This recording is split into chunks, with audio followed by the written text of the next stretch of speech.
family, etc. Saying that all Jews, based on their birth, have power and are sneaky and are playing the victim is one thing. Saying that members of an organized cult, which is a hate group, which has led to violence against those people, which has murdered people in Jersey City and Muncie as recently as the last 2 years, that all members of that hate group have hateful beliefs is not racism. It's not racist or bigoted to say that all members of a hate group are hateful. It's just factual. The way not to... So, for example, if I did not want that accusation of Jewish to apply to me, I have no way out. If someone does not want the association of a hate group to apply to them, it's very simple. They can leave the hate group. They can denounce the hateful ways of the group they're a member of. It is not the same thing at all. Then again, you're saying Hebrew Israelites as a whole is a hate group. That's the problem. I am absolutely saying that unquestionably, yes. And just so, for the record, okay, and that's the issue. Hold on a second. Excuse me. It's not me who's saying it. It's me. It's the Southern Poverty Law Center. It's the FBI. It's the government of 4 countries where they exist. So the entire world is saying it. Babies are saying it in their cribs. Old men are saying it in deathbeds. It's a fact. A group that says that the entire world's a conspiracy against them, that the Jewish people who went through inquisitions, Holocaust, pogroms, etc., are faking it this entire time, that the entire world's involved in a conspiracy to deny me my faith, to deny me my heritage, who twist the scriptures of every religion in the world to fit that conspiracy, and who use those words to murder people, as they attempted to murder tens of children in Jersey City, as they invaded a rabbi's home in Muncie and murdered someone there. Yes, that is a hate group. Okay, then again, right, you brought up the FBI. The FBI has corrupted KKK members in it, but let's not speak on that So as correct. well. If it was right? just but one of those, I would 100% agree. If it was one of those, okay, then. Go through. If you're disqualifying every group in the world, if every kid I'm not. is mean to you, they're not the jerks. If Okay. every kid in the class says you smell, they're not the ones who are wrong. If every group that monitors hate agrees that one group is a hateful group, it's probably a hateful group. Even though, yes, none of those groups on their own are perfect. Okay. But see, here's the thing, though. You're trying to make it a label. I appreciate you, Valen. You've had 5 or 6 chances, and I have promised Marty that we could go, and you're trying to have some more. You'll have a chance again. You will have a chance again, but I don't good. Want to. All right, I appreciate it. Marty, you're up. So I really came in when the guy earlier were just talking bad about Israel, and especially about our brothers who do come from Ethiopia. Just people just don't understand that when Israel went into Ethiopia, it wasn't something that the current regime who's committing genocide against them was approved on. This was mission that we risked our brothers' lives because we knew the other side. There was our brothers that still are going through a genocide, and we took them out. In 2020, I, as an Israeli citizen, was not allowed into Israel for many periods of time, but there were actually flights from Ethiopia bringing Jews back into Israel and implanting them into society. This idea, if you could literally go to the other room about Black Hebrew Israelites, it's 2 Black men really speaking about how they are, and they live in Israel. This idea that we treat anybody differently. I'm a Sephardic. I come from Middle Eastern background. At no point did I ever been in Europe, and that's 70% of my population. That's who we are. At no point does that make us all one race or one kind, because that's not what Judaism is about. Judaism is what we believe inside of us. It's how we wake up in the mornings, what we do, what we do when we go to the bed as well. It's at no point did anybody come up to us and tell us we're the real Jews when my family had to lose everything because they come to America because of anti-Semitism. At no point did anybody say they were the real Jews there, because they knew the Jews they were for 600 years, for thousands of years. They never got this confused. At no point, 2020, people are going to start telling us that they're the real Jews and we're just faking it the whole time. Where were you when we were chased? Where were you when we were killed and being murdered every day for being who we are, for being the people of the book? There's no point that anybody come up to our rescue, except for one country. It's called the Land of Israel, which took me out of Syria, which put me back. Even though the Syrian government did not let me move into Israel, it made me plan myself into America and to grow with American society. So at the same time, that is what Israel is. It protects every Jew, no Jews left behind. And if you really want to support the Ethiopian community, there's our brother Avira, who was 16 years old when he was held captive with autism by Hamas. He's currently being held hostage today. If we really want to make our Ethiopian brothers and sisters in Israel better, let's gather together and bring our brother home, because that's what really is important, and that's what they're actually going through today. That's what their trauma is today, is to bring our brother home. That, Marty, being that I'm Ethiopian on the stage, because I hear that a lot on my timeline on Facebook, and honestly, I don't know how to respond to that when I hear about that of Ethiopians being mistreated in Israel. It breaks my heart, and I don't even know what to say. So I appreciate that statement. I'd like to say something super quick, MG and Marty, about Ethiopian Jews in Israel. So my friend Ashagir Araro runs the Ethiopian Cultural Resource Center in Israel. I had her come speak virtually because of COVID not too long ago here in the U.S., and she does talks. I'm going to probably try to get her to do a talk here on Clubhouse, and other Ethiopian Jews, folks from this stage, from the audience, anyone who's Ethiopian are welcome to join. We'll probably plan the club, probably do it as part of Jews and Allies in about a week or two. I think something that's really important to note is no country is perfect, right?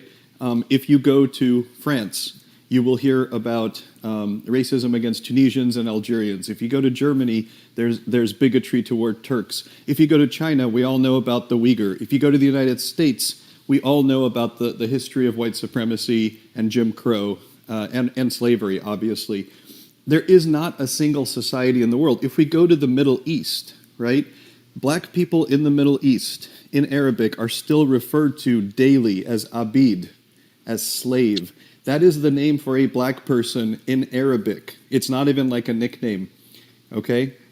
If you go to Egyptian television, and by the way, the sources I'm using for this are Arabic language sources, okay? There's a whole flurry of articles in the last 5 years about how much blackface there is on Egyptian and Middle Eastern TV and on Palestinian television. And by the way, just to be fair, 2 years ago there was an Israeli comedian from like Instagram, like an influencer, and he did like a blackface, bit.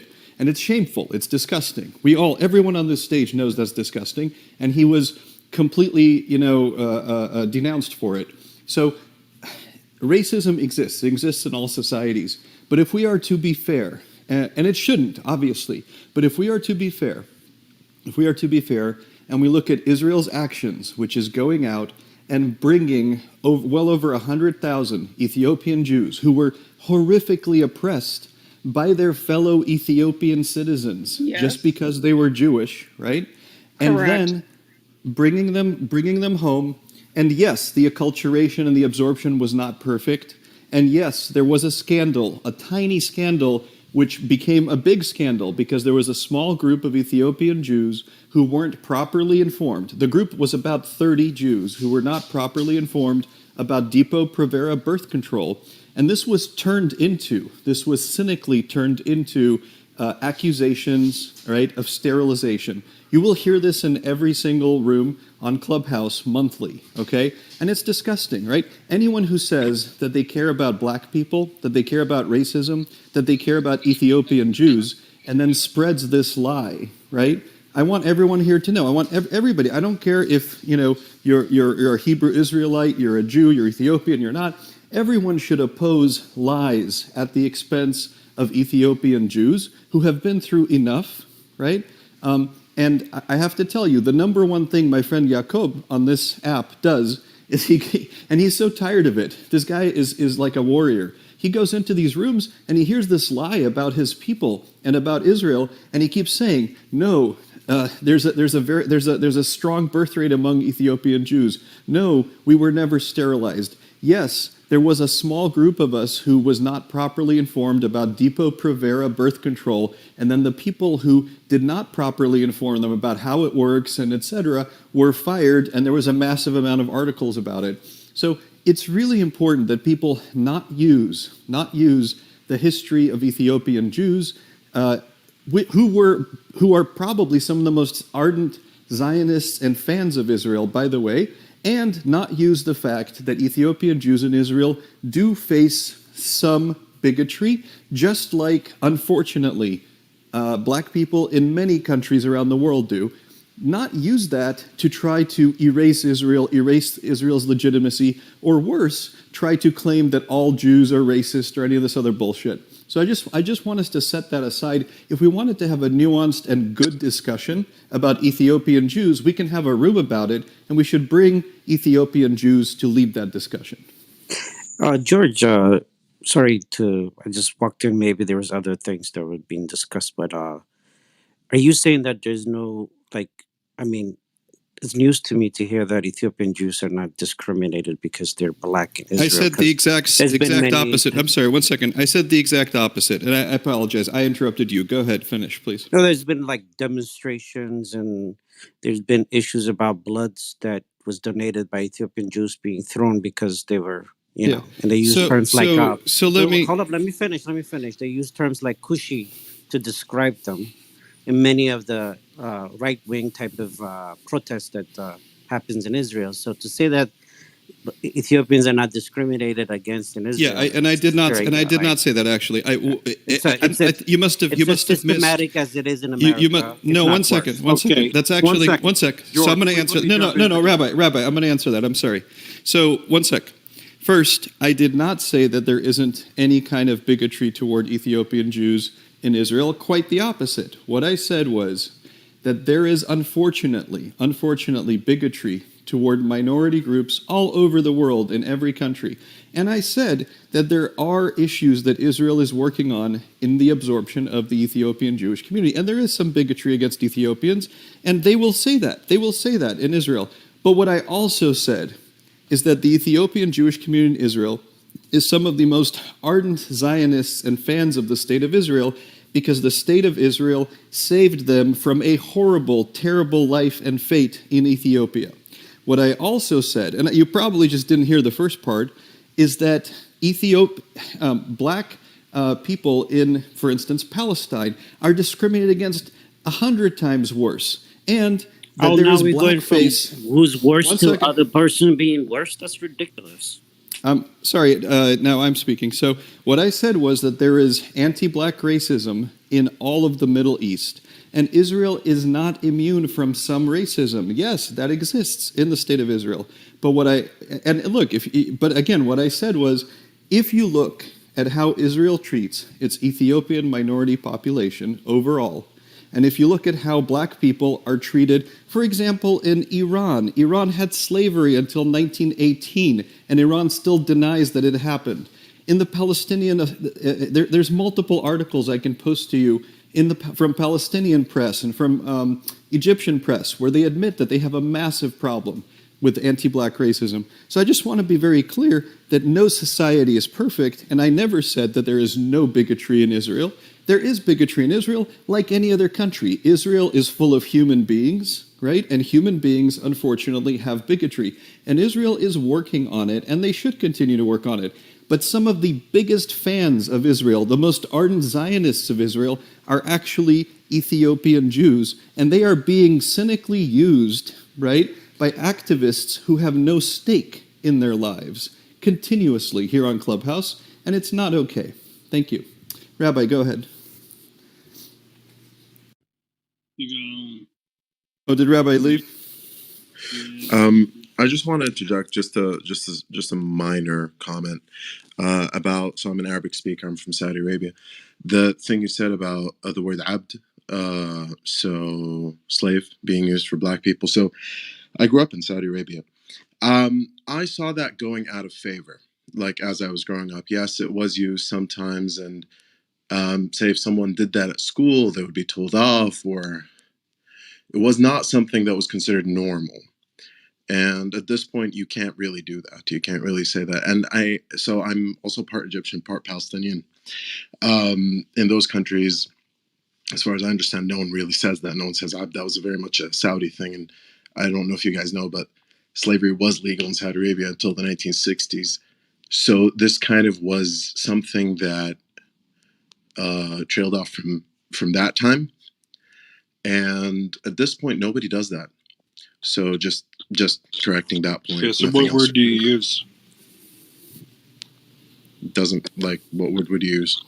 Black. Well, you're suggesting the word is I mean, there's no, you don't say, there's what? The other fellow painted a picture of the Arab. I'd like an answer to my question before anyone else interjects, please.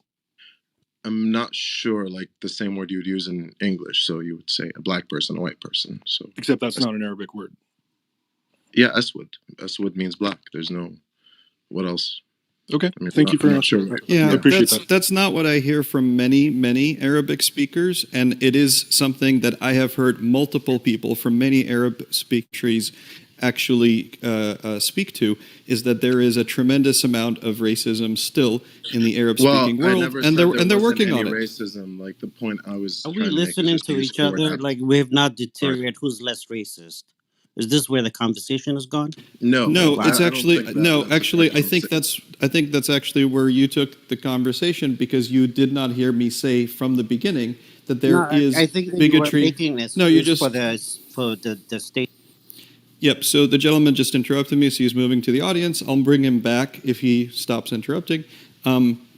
He had misheard what I said. I, from the beginning, contextualized everything by saying, yes, there is bigotry toward Ethiopian Jews in Israel, as there is bigotry toward black people throughout the world. And it is not a defining characteristic of Israeli society. In fact, some of the most prominent people in Israel are Ethiopians. Some of the most prominent, for instance, like 3-4 years ago, Miss Israel was an Ethiopian woman. Police captains, people in the diplomatic corps. There is a tremendous amount of upward mobility for Ethiopian Jews, and Israel saved 100,000 plus Ethiopian Jews. So it's just very important to understand that you're going to have acculturation and absorption issues whenever you bring a minority population in. There is racism in Israeli society, as there is in any society.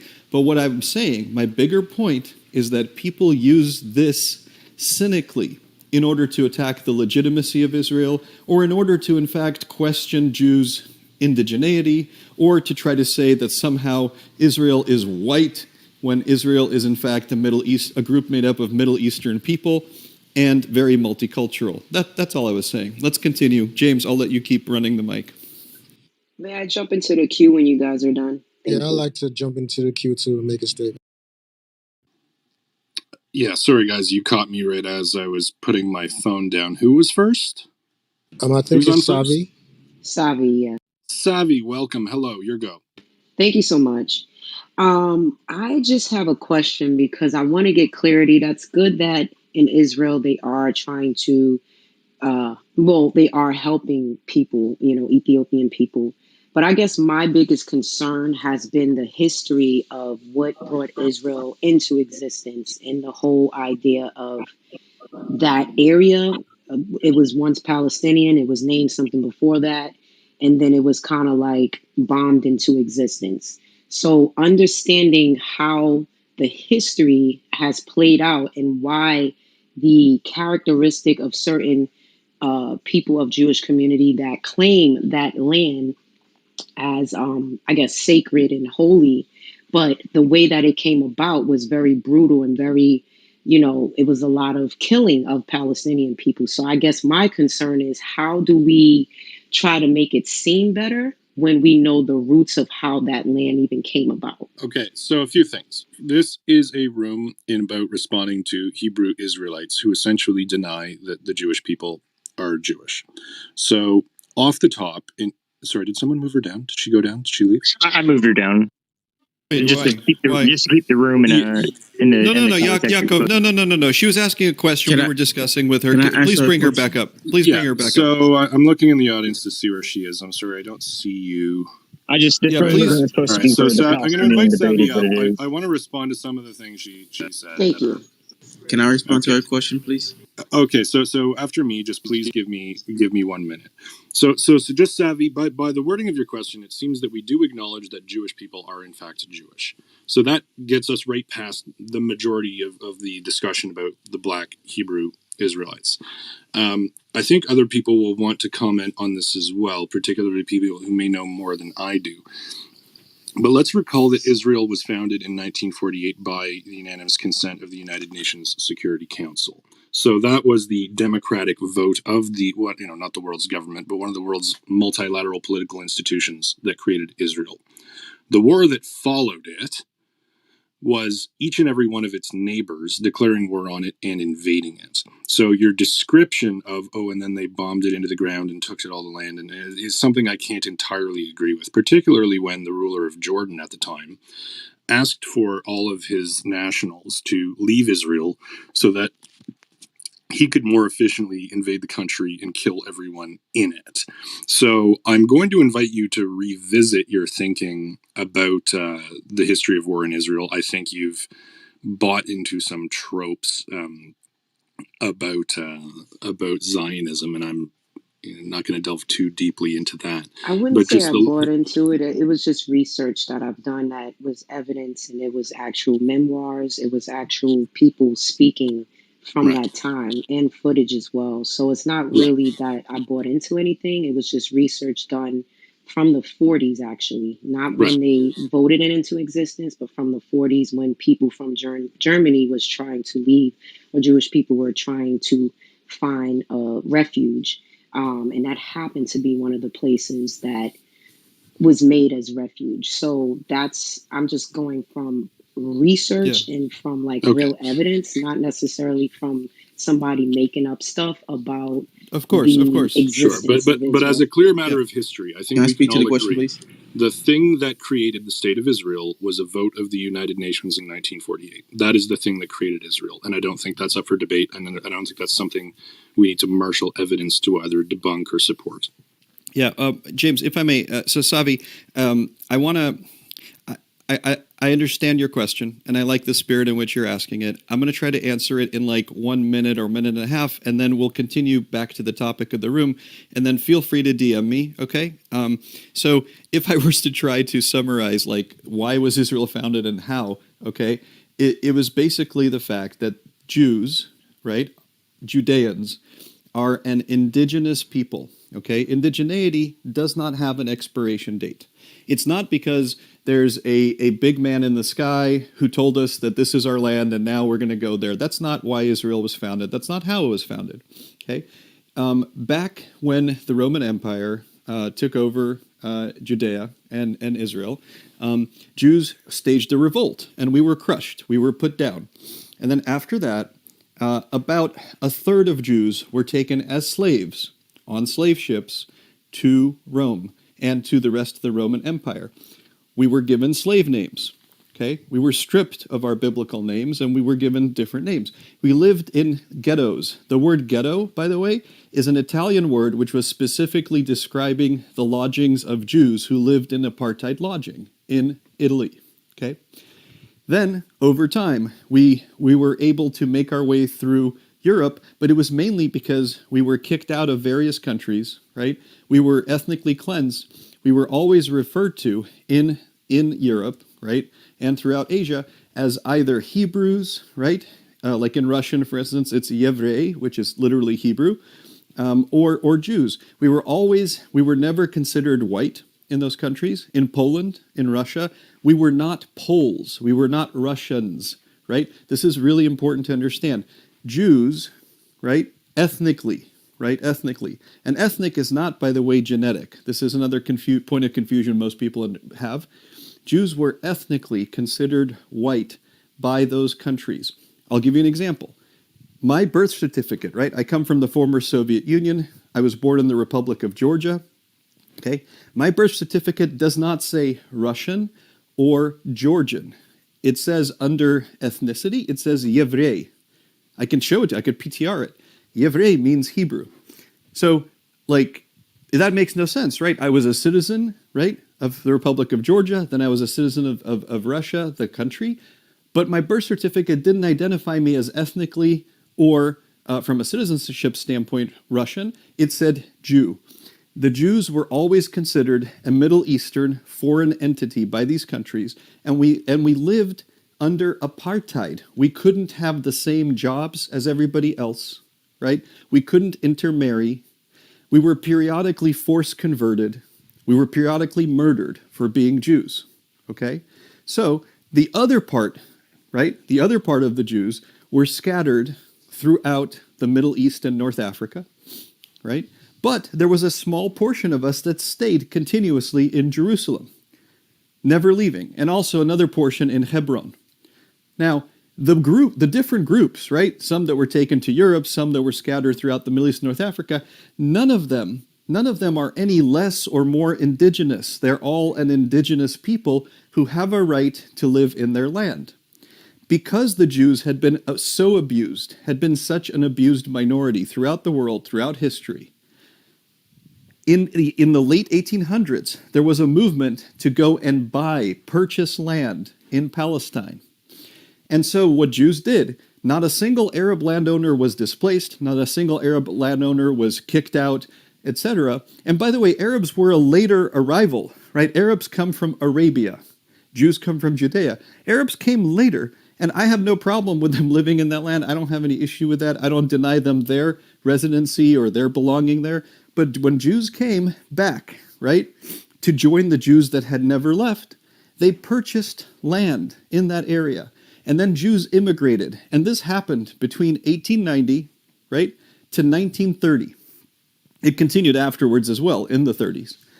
What happened was that when Jews came and when we developed the land significantly, okay, a lot of Arabs in the surrounding area also decided to immigrate. So by the late 1930s, approximately the same number of immigrants, Arab immigrants and Jewish immigrants, had arrived in British Mandate Palestine. Palestine has never been a country, has never been a state, right? It never has been. Before the British, it was the Ottomans, okay? And so what happened was a bunch of immigrants came, but the only ones that were told that they cannot live there, even though they came using the same means, immigration and refugee status, right? Egyptians came, right? Other people came, Syrians came, but for some reason the Jews were the only ones who were branded as a foreign entity. And so the Jews accepted 7 different times. They accepted 2 states. They proposed 2 states. And in 1948, right, when Israel declared its independence, this was after representatives of Jews had accepted the creation of a Palestinian state and the creation of a Jewish state. There didn't need to be a war. There didn't need to be a Nakba. No one needed to die, like not a single person. But what happened was, and this is left out of a lot of history, 5 Arab armies attacked Israel. And Israel was a weak country. Israel did not have a well-equipped, well-trained military. More than half the Israelis, right, what we call Israelis today, were people who had just arrived from the Holocaust, right? So you're talking about half-starved people who were just recovering from, not even recovering, just living with PTSD. And the Arab armies had an official motto of exterminating Jews. They wanted a second Holocaust. It was on Egyptian radio. If you listened, it sounds like you're a scholar of history. If you listen to the broadcasts from Egyptian radio, they were saying, from the river to the sea, we will push the Jews into the sea. There were concentration camps built in Libya just ready to exterminate more Jews. Okay? And the leader of the Palestinians at the time in Jerusalem, the Grand Mufti of Jerusalem, al-Husseini, he was actually worked for Hitler. He worked with Hitler. He didn't just meet Hitler. He was an active participant in the Holocaust. He was a crucial ally to Hitler who recruited tens of thousands of people to serve in Nazi battalions that worked for the Nazis. So Jews were fighting a war of survival in 1948, right? This was not a war of conquest. Jews had already said, hey, we accept 2 states. And this history is always left out. And what you will read, and what you will hear on Clubhouse is, what do you do if I come to your house and I welcome you with open arms? Well, by the way, Jews were not welcomed in Palestine with open arms. There were massacres and pogroms. And if I give you a list of the massacres, like the Hebron massacre, you'll see there was a tremendous amount of racism against Jews in mandatory Palestine. Tremendous amount. But regardless, Jews said, hey, let's have two states. And that's when 5 Arab armies attacked. And these are facts.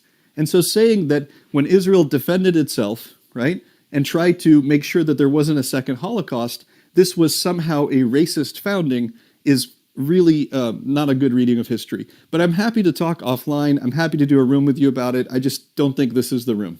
I appreciate that. And I do appreciate you sharing those details. I'll definitely look more into that, because if that is true, that is something that is left out. I do have family that are Jewish. They actually live in Germany, but some of them did migrate, believe it or not, to Jamaica. So that's another part of my family or bloodline that I need to research more and learn more about, as far as their experience, being in Germany and what it has been for them. Because I always like to get firsthand knowledge on what the experience was like going through those situations. So I appreciate you sharing that. Thank you so much, Savi. And yeah, just DM me or follow me, and we can be in touch. I'll be happy to put you in touch with various folks. Actually, there's quite a few. We did a room on Black Jewish history, and we had like 6 Black Jewish women, American women, and 1 Canadian, and they had amazing stories. One of whose was kind of analogous to yours. So would love to get in touch. Thank you.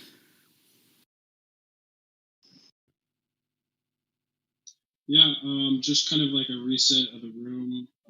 I came later. Zach actually made this room, and I came in just to kind of hear what he had to say as a response to another room where they were actually debating Hebrew Israelites. So this was just kind of like a play off of that. Of like, you can't actually debate these people because they're dumb, they're indoctrinated, they don't know what they're saying.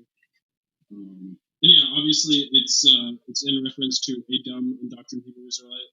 It's not in response to everybody that might affiliate with the Hebrew Israelites. It's a whole spectrum of beliefs. There's extremists in every belief.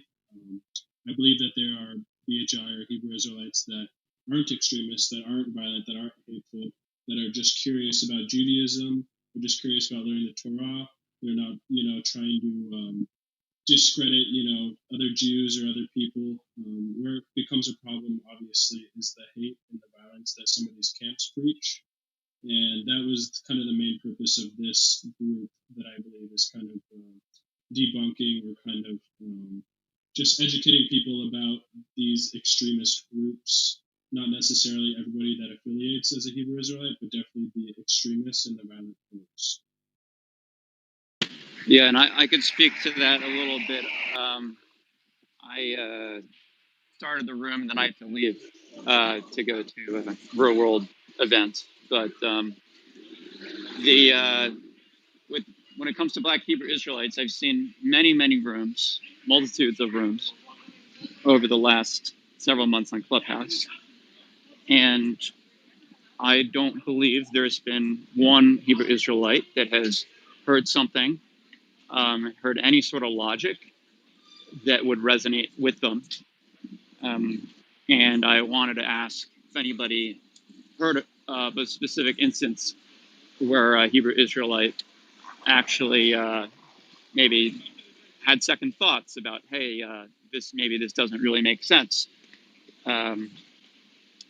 So at the end of the day, I think it is unproductive to debate them, unless you just want to do it for entertainment purposes, which is fine. That's what Clubhouse is. But if you are really trying to for it to be educational, I think that you are wasting your time.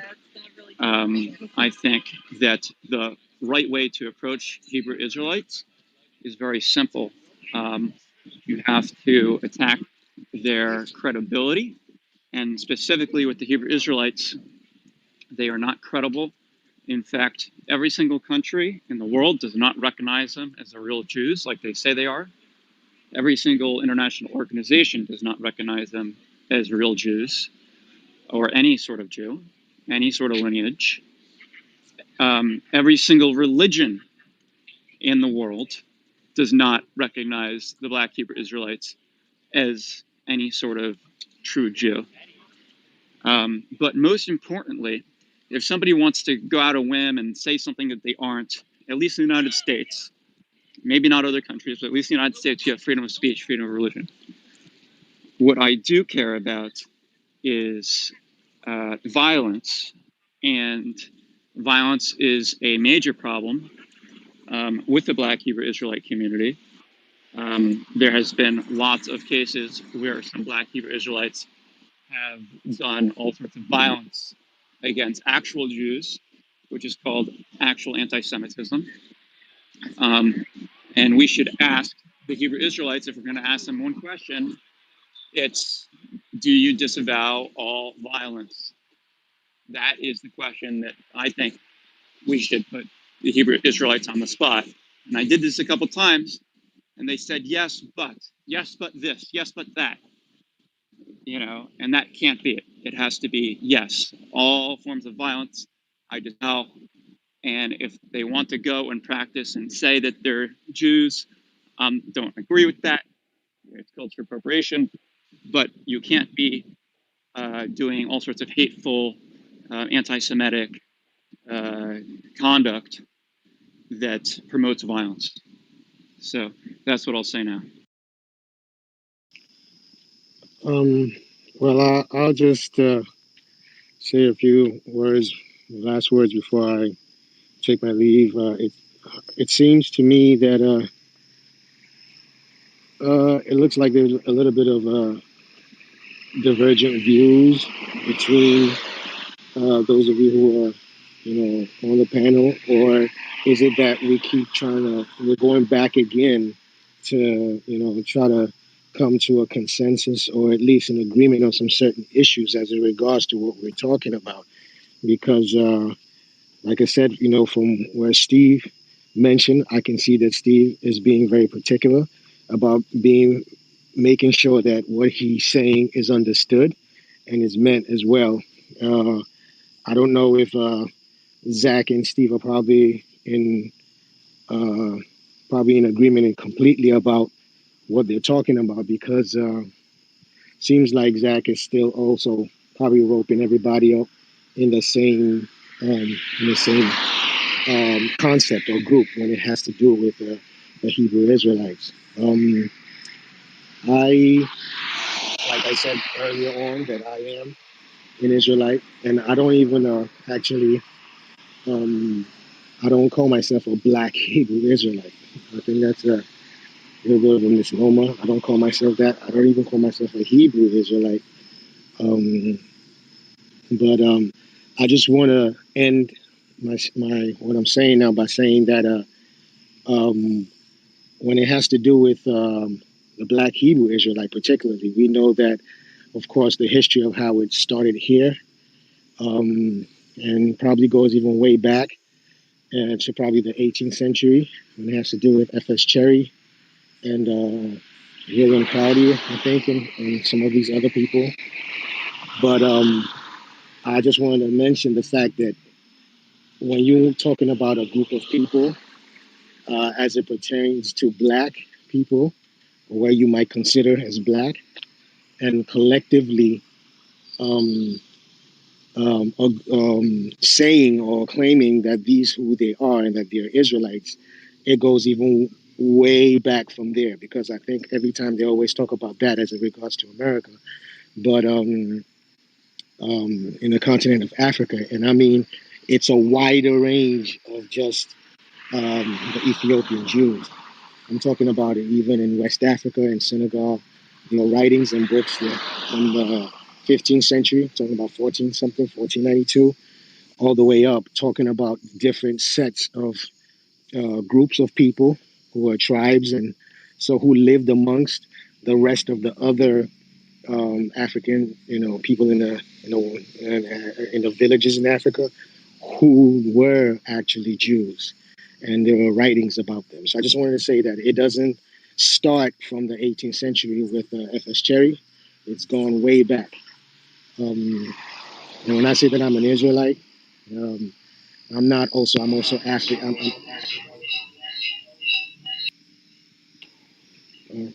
So when I say I'm an Israelite, I'm African. Um, I'm Nigerian, and I know my tribe and everything. And I've been able to go into my own research as well to come to that conclusion as well. So I just rest my case. Thank you. To reiterate my point, I guess what I was trying to bring about or to explain. Steve, you're coming in very, very quiet. If you can speak a little closer to the mic. Can you hear me now? Barely. Now can you hear me? Yes, sort of. Still quiet? Am I still quiet? Okay. Well, if I giving could you a 7 on explain 10 for volume, Steve. Okay. 1 second. Here, I'll respond to you, Emmanuel. So you said, just to be clear, you said you were an Israelite and you live in the United States, Emmanuel? Yes, I do. Okay. So again, look, if you wanted to say that you were a penguin and you waddle around like a penguin, you tell everybody you're a penguin, you have the absolute right to do that. And, even though that's completely not true, you can do that. All right. Sure. It's a little bit weird. It's a little bit messed up. But my issue is that when you waddling around a penguin ends up being, hey, the people that don't accept me as a penguin, then I'm going to promote violence against them. I'm going to launch attacks against them. I'm going to do something anti-Semitic against them. That's the point. So you can believe whatever you want to believe. It's not the truth. It's not worth debating, right? It's not worth debating at all. But the most important thing is to disavow violence. Okay, right? yeah. Disavow violence, disavow actual anti-Semitism. If you can do that, then at the very least, we have the same fundamental understanding. Yeah, and that. Sorry, yeah. If I could respond to the earlier point. I agree with Zach very much on that point of that we're all entitled to our own truth and we're all entitled to call ourselves, whatever we want. But as soon as, that truth or our entitlement of ourselves becomes an attack on another people, blaspheming another race of people, calling ourselves the real Jews and other people fake Jews, that's where that ends, like that's not your truth anymore. That's become a weapon to attack another people group. And you're allowed to call yourself whatever you like. I might not agree with it, or I might agree with it. It doesn't matter. What matters is that whatever you find to be the truth for yourself, you don't weaponize it to attack another people group, or somebody based on their skin color, or to promote violence, anything like that. That's basically everything that I believe in regards to this Hebrew Israelite movement. Super quick, and then I know some people on mic. Emmanuel, I'm going to throw the mic to you, and then Zoe. Zoe, if you could mute yourself for a minute, or I'll mute you briefly, just briefly. Zoe, you're next after Emmanuel. But Emmanuel, just as a resource for you, there is a group of amazing women on this app who are Igbo Nigerian women, right? They are, one is, I think her screen name is like Sugar Belly. Another one is called Baby Girl. And they have a whole room, right, that they host. They did a series of rooms around Igbo lineage, Igbo heritage, Nigerian kind of religion and culture. Most of the time, the rooms are just really fun and cool, but sometimes they get more serious. They did a whole room kind of debunking this idea that the Igbo are actually like a lost tribe of Jews. That said, okay, there is a small portion of the Igbo tribe in Nigeria who apparently 500 years ago, 600 years ago, something like that, converted or otherwise became observant in a very Jewish style. And so there is a guy named Rudy Rochman who went to Nigeria to explore this, like with that tribe. You should get in touch with them, figure it out. I think, look, my position on all of this is the following.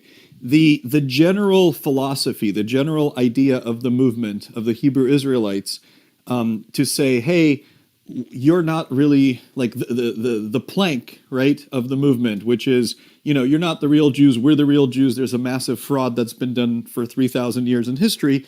I think that is very racist, very anti-Semitic, very erasive of an indigenous people.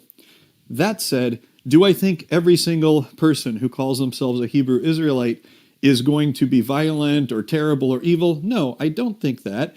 Partially because I did a room with people who escaped various camps and said that these camps were cults, right?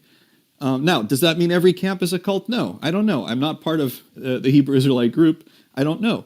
But what I can say is that there was a room run by women who had escaped from the Hebrew Israelite camps that they were part of. There were several men there too. And they said, hey, look, we're not violent. We're normal human beings. We got sucked into this stuff and we had to escape, and we still have threats against us. This was a room done on Clubhouse about 4 or 5 months ago. So do I think that every person who, says, hey, I'm a Hebrew Israelite is violent or evil or terrible? No. Do I think that every camp is that way? I don't know. I do know the Southern Poverty Law Center has labeled over 125 camps as hate groups, right? And, do I think it's wonderful if people want to explore their connection to the Torah, the Old Testament? Look, you could have different connections. You could say, hey, I really identify with the history of the Jews and I want to convert. We're not a proselytizing, people. We don't encourage people to convert, but we do accept converts, and we are commanded to accept converts and value them as much or even a little bit more, because being a Jew is hard, man. It's not easy. So if you really wanted to get serious about being specifically a Jew, you can explore that. If you want to explore being a Christian, right? If you really feel a connection toward Christianity and Jesus, there are people like Pastor Dumisani Washington, Joshua Washington, who have a form of Christianity which is very Old Testament centered as well, right? You can explore that with them. If you want to start a new religion and call it something else, great. I don't even have any problem with any of that stuff. I think my biggest issue is the general philosophy of replacement theology, saying you're not the real X, we are the real X. That's a problem. And then the violence that's preached and practiced oftentimes by some people, that's a problem. And I think what happens to women in these camps, that's a problem. Those are the three things I have an issue with, not someone exploring either their heritage or a connection to Judaism, hey, by all means, God bless you, Okay, so I hear you, and most of the things that you probably said.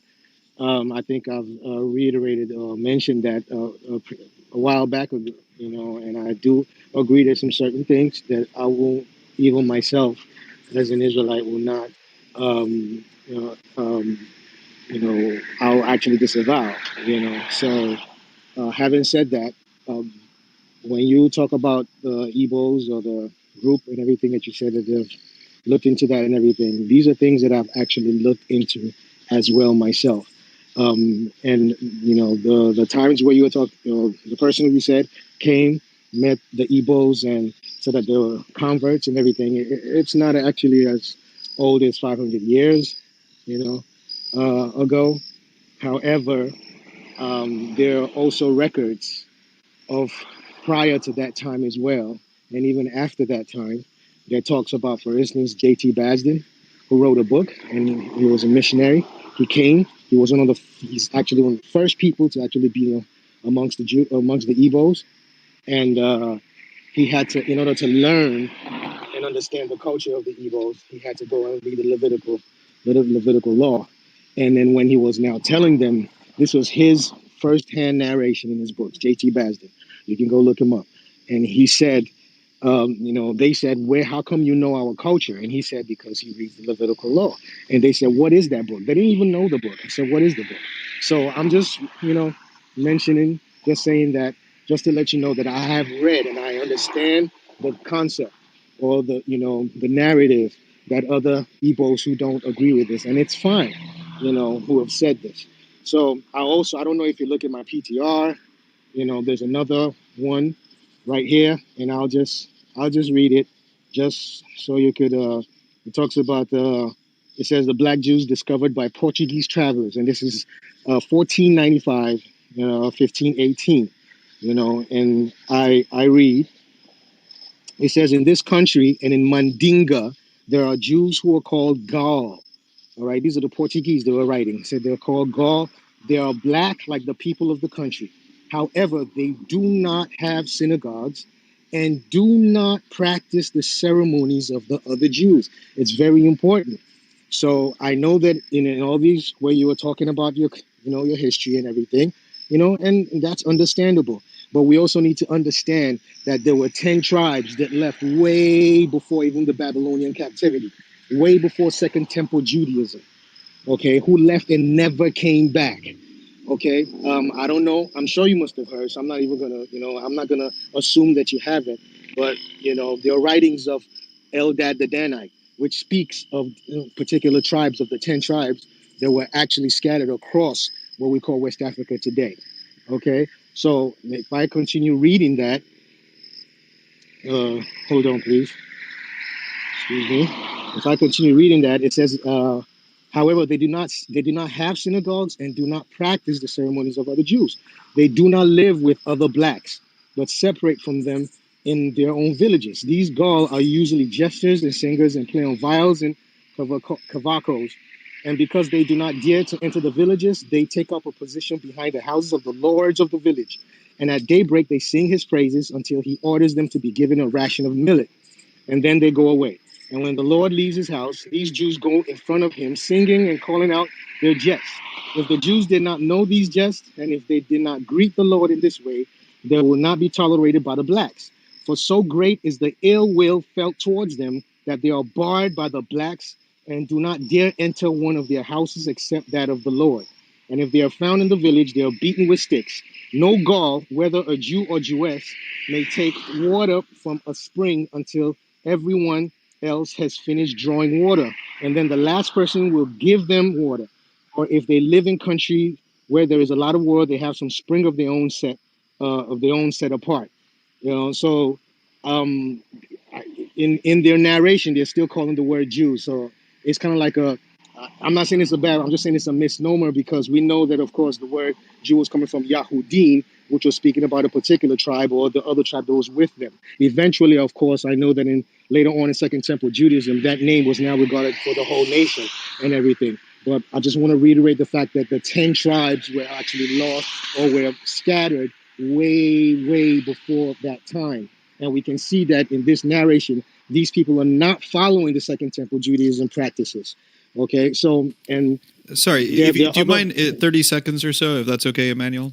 Yeah, okay. Thanks, brother. Okay, yeah. So I just wanted to, say that. Sure, and then, Zoe was next. I just wanted to make sure we don't make her wait too long. Go ahead, Emmanuel. Okay. Yeah, and then just to end that, I do agree. The point I want to make is that if people come together, and decide to live as a people and say they want to be autonomous, it's not every time that they want to come to Israel, all right, or live in Israel.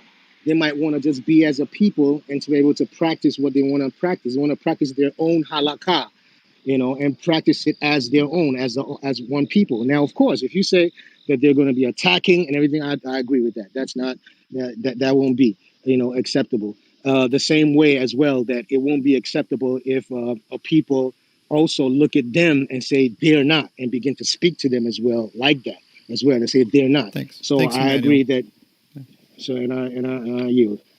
Thank you, Emmanuel. Appreciate you and appreciate your response.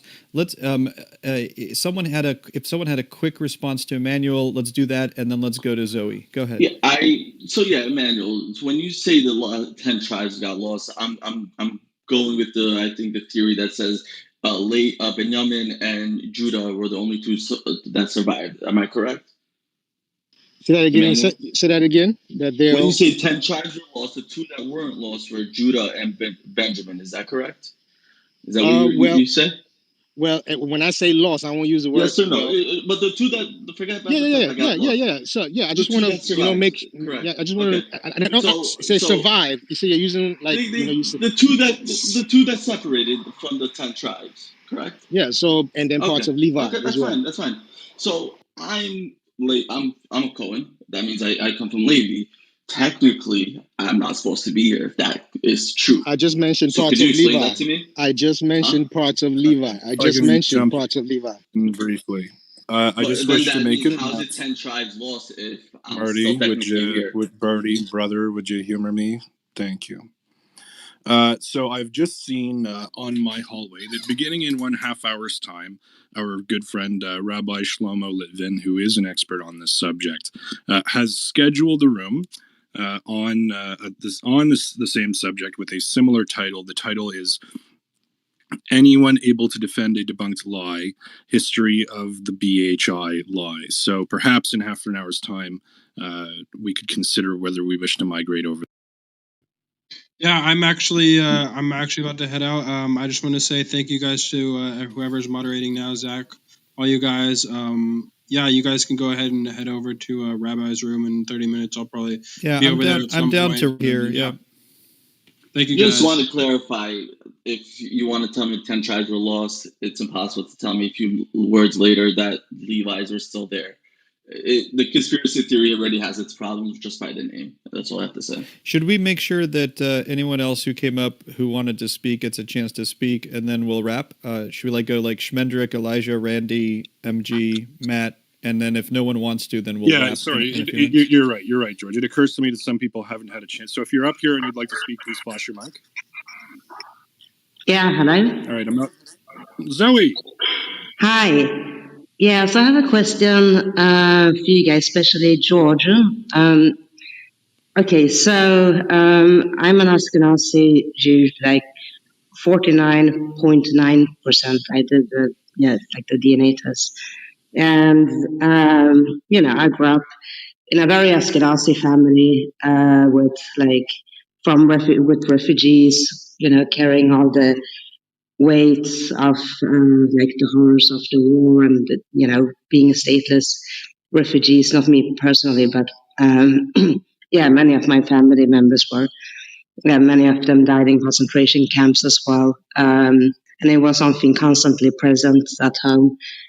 And also, I encountered a lot of racism or anti-Semitism in the society I grew up in. Sorry, just to help us orient, what society did you grow up in, if you're comfortable sharing? Sweden. Okay. And anyways, but I am not considered Jewish because it's on my father's side and not on my mother's side. Yet, if there were another concentration camp, another Hitler situation, I would be considered as Jewish and killed just as much as anyone else.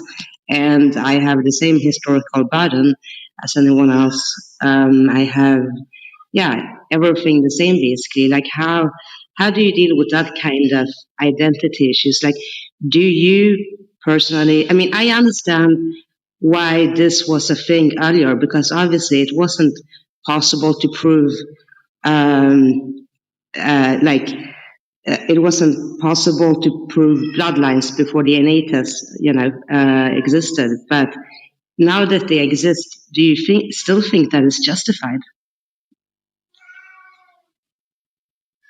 So I guess if you're asking my personal opinion, that's one thing. If you're asking, what is halacha, what does Jewish law currently require? So this is not my opinion. This is simply currently. Oh, sorry, Zoe. I'm going to mute you for 2 seconds because there's a lot of background noise, but don't take offense. Thank you.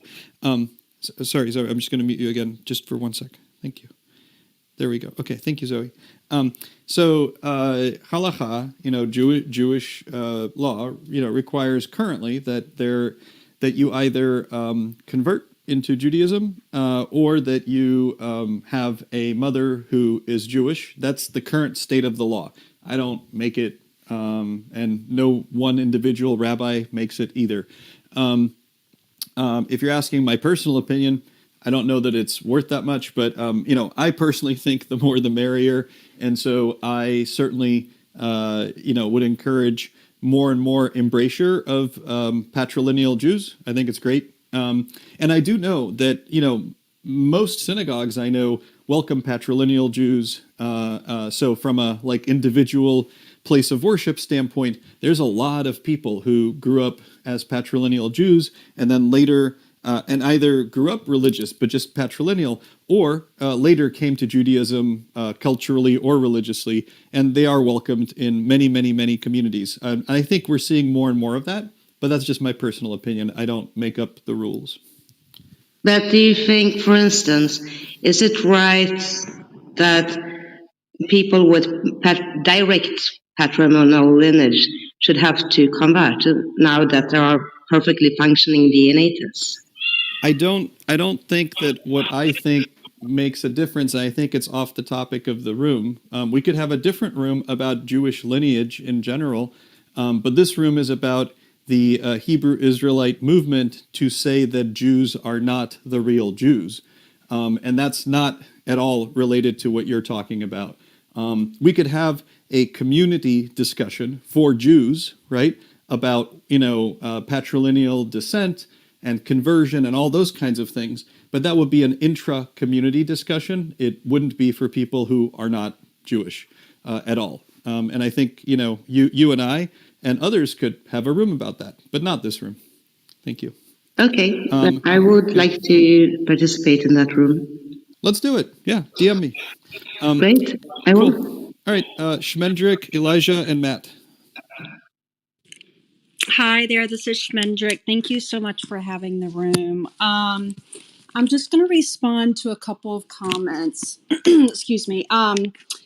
There was one person who commented on the stage who is Jewish, who basically, the sentiment was, they don't mind if the Black Hebrew Israelites claim to be Jewish. They just don't like the Black Hebrew Israelites, saying that we are not Jewish, right? I guess what I would say to that is, me personally, I do have an issue with, a group of people claiming to be something that, maybe they're not, right? Even if they're not hurting me. And George, like you said, there have been plenty of incidents where we have been hurt and even killed. I still take issue with it. If I want to claim that I'm African American, I mean, you can clearly see my photo. I'm not. But if I wanted to claim that I'm African American, I think that a lot of people would take issue with that, right? Because I don't share the history, with slavery in America and whatnot. And I think if the gentleman, Emmanuel, who was up on the stage earlier, he had mentioned, I'm just trying to recall the conversation. I don't know. I take issue with, okay, so Emmanuel thinks that he has ties to Judaism. So on what grounds? I mean, were traditions passed down? I would just like to know from him or other individuals why, how, because I know with my family, we have the traditions. It's thousands of years of tradition. This isn't appropriation. We have the traditions. They've been passed on from generation to generation. So for someone to just all of a sudden claim that they're Jewish with really no evidence, that, I do take issue with it. But anyway, thank you so much for having the room. I always appreciate your rooms, George. Thank you. Sure. And just a quick answer. I'm actually deeply uncomfortable with the title, and I didn't want to inherit, so I was modded very recently, but I'm just going to try to wrap it up so that, folks who are on stage get the chance to speak. I think Zach opened up the room with this title, but Shmendrik, Elijah's here. Elijah, did you want to answer Schmendrick, and then we'll go to Matt and Buster? So, George, I was actually. Sure, I could do that. I was. Were you referring to a different person, Schmendrick? I I'm sorry. actually was. I was referring to Emmanuel, but. Oh, Emmanuel, I'm sorry. I got confused between the word Emmanuel and Elijah because I'm super tired, and I'm sorry. That's okay. I apologize, Elijah. That's okay. But It's Elijah, fine. if you want to chime in, I mean, that's fine. Thank you. Well, okay. Well, there was a couple of things that you said that I want to bring clarity to, right? One, we are not black Hebrew Israelites, right? Well, yeah, because that We don't. sounds silly to begin with. Because if you're a Hebrew, like I'm a Hebrew, right? I'm a Judean, so I don't say I'm a white Jude. I'm a Judean. I'm a Hebrew. Right, right. Sort of along those lines, right? Another thing is we're not claiming to be Jewish. We don't claim that. We simply claim to be Israelites, right? Um, we don't. We're not practicing Judaism. Judaism is a religion, right? The law, statutes, and commandments in the Torah is not a religion. It's the culture of the Israelites. It's their heritage. It's everything to them. But can you explain to me why you think you have a connection? Like, can you go into that? We have a connection because we fit the curses of Deuteronomy 28. We have a connection because we also fit the curse that says that, we would lose our heritage. Okay, We so would not you be able to see basically our home. took like just bits and pieces of scripture to fit your narrative. Is that what happened? No, it's not to fit. It's not to fit our narrative. It's simply what is written and who fits the curses that's found there. Elijah, the curses say you'll eat your children. When did that happen?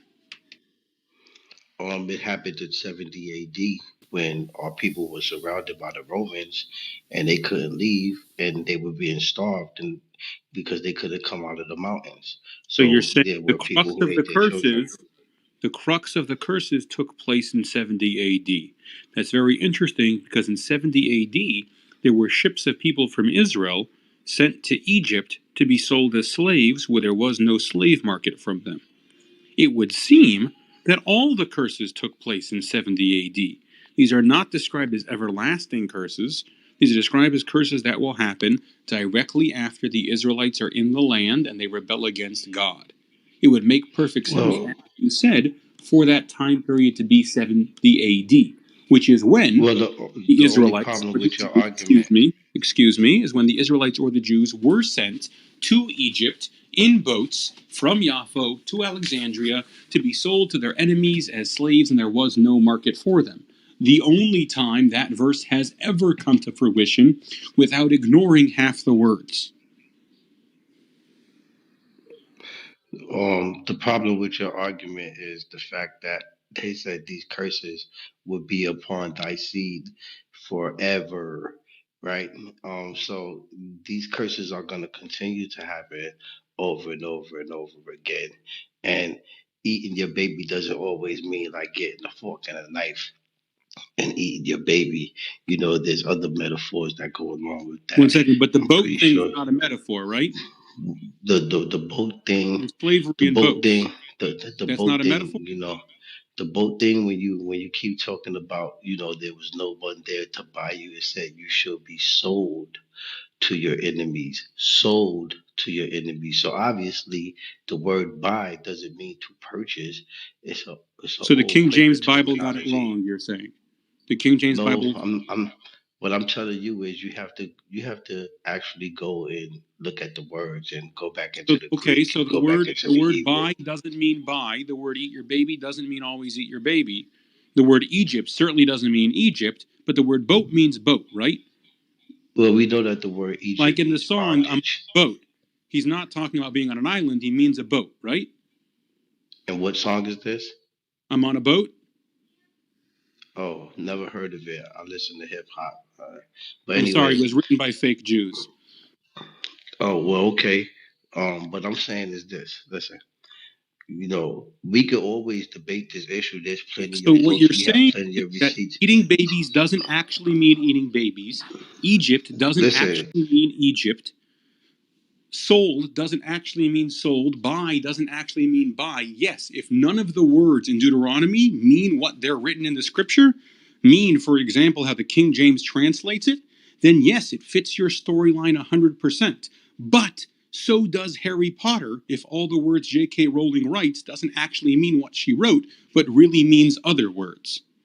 Voldemort doesn't actually mean Voldemort. Voldemort is clearly referring to whoever. Sure, if every word really means a different word, then yes, it fits your narrative 100%. But unless your prophet is Simone Biles, you don't have the physical ability to bend that way to fit those words to fit your narrative. It doesn't make any sense. you know why you talking all of that stuff you saying? You saying all of that stuff because you know that you and your people don't fit the curses. And anytime you That's would so like What to do you mean? debate it, stupid. One second, Marty. My people fit the curses a million let, percent. let me let me let me finish. When it says you shall eat your babies, it really means you shall stub your toe. And that happened to me this morning. Okay? The curses are alive in my life right now. When it says Egypt, what it means is your wife should wake up early in the morning and eat the last donut, which happened to me on Saturday, and I'm still pissed. God damn it, that happened to me too. The curses are applicable in my life right now. It's awful. Listen, God is not mocked, man.